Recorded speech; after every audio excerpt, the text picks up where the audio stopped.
Hi everyone, it's Carol from Crinkled Path Journals, and I'm back with a Sunday Snappy Snippet. These are an open collab hashtag hosted by me, and you're welcome to join anytime with a video tip for junk journalers that's 10 minutes or less. Recently, I have been seeing a lot of rosettes on things.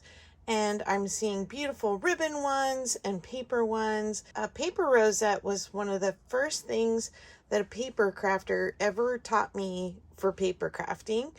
And the ribbon ones are really quite pretty and can look anything from floral to a doily. So I thought I would try a simple technique to make lace ones today and show you the old way that I was taught to make the paper ones, in case you've never tried yourself. The easiest way to start a lace one is to use a gathered lace. And usually when I'm looking for thrifted lace, I tend to avoid the gathered because it adds bulk.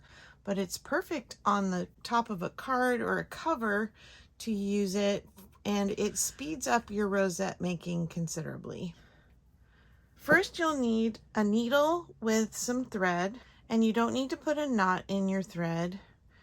And you just want to start right below the part where it's sewn and go in and out of the holes in the lace.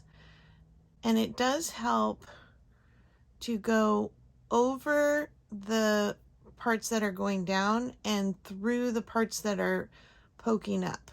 I hope that makes sense.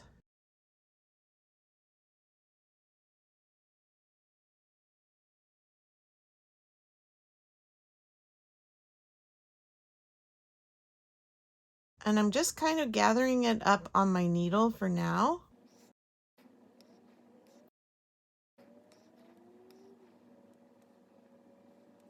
Might be a good idea to wear a thimble. Protect your finger. Come close to poking myself a couple times. Or you could use a dull needle because you're not actually pushing through fabric. You're just kind of going through the weaves of the lace. Then I'm going to pull my needle and the thread through. And then I'm going to go ahead and take the needle off and make sure I don't lose my two ends before I let go of this. Now I'm going to tie a simple knot, one thread over and under, and then just pull that tight. It'll spring back if you let go. I haven't tied it in a double knot, just one single. And I'm just going to pull this tight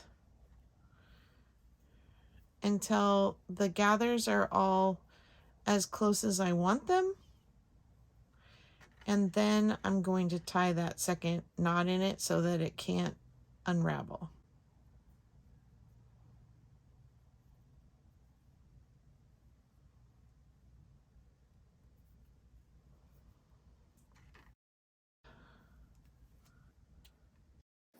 Okay, now we just want to push all those to the middle. You can glue the ends together, or you can just leave them loosely overlapping. You can look at it from both sides and see which side you think looks prettier.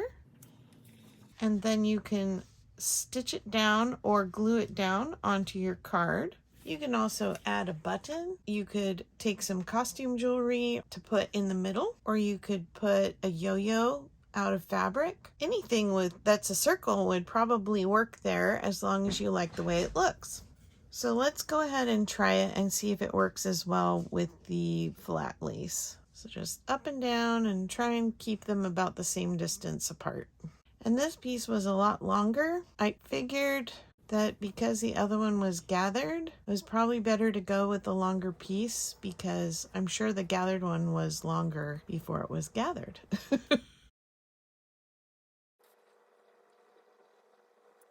Okay, we're going to do the same thing. Find my two ends. I have to clip the needle off this time because it was doubled. Then I'm going to tie it one side of the threads over, under, and through, and then pull it tight.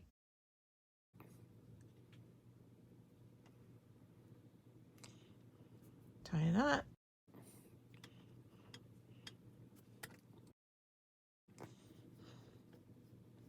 and then make sure our ends are overlapping.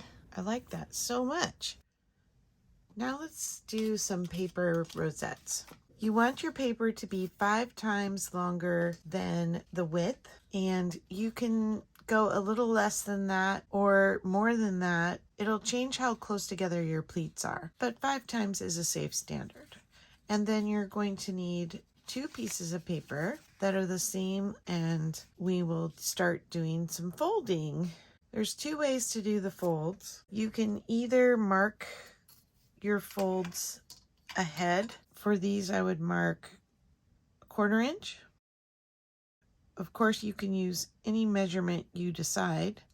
The closer together your folds, the harder it is to fold. I'll warn you of that.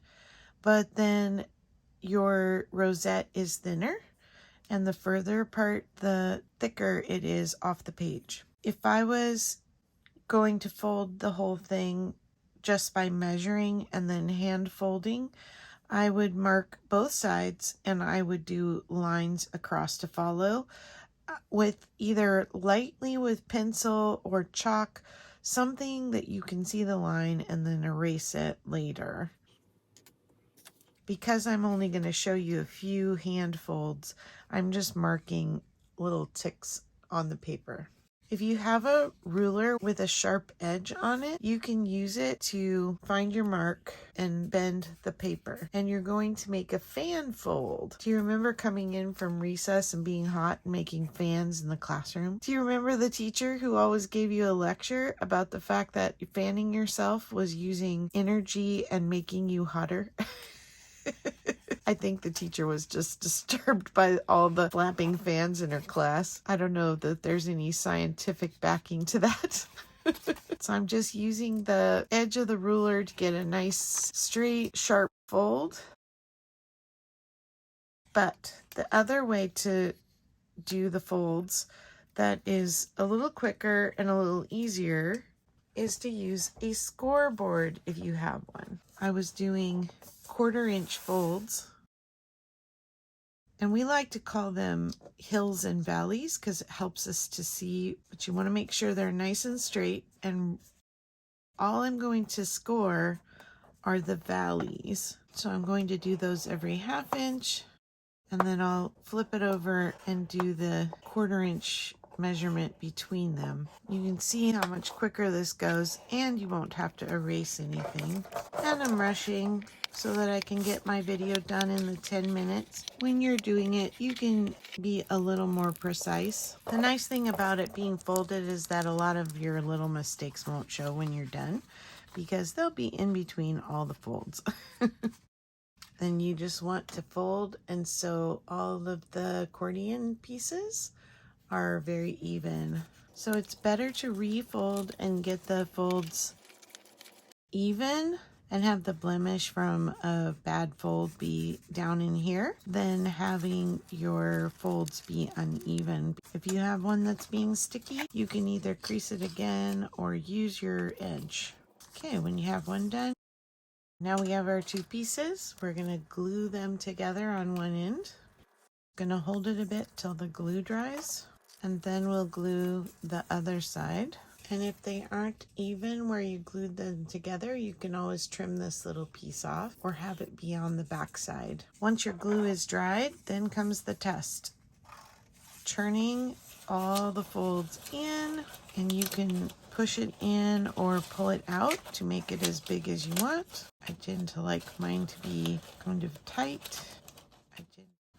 You can use a button again, or you can use a paper circle that matches, or a paper circle in a different color, or you can use some other kind of embellishment, a flower maybe, just something big enough to cover the hole in the middle and hold it all together.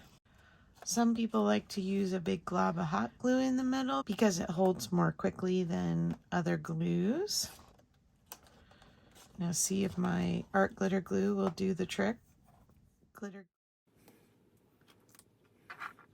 Then we'll add another piece on the back so it won't bend and flex.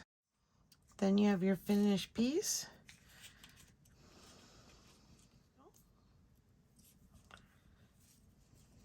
So hopefully you have some fun making some rosettes in your creative endeavors. Thanks for joining me for Sunday Snappy Snippets. Bye-bye.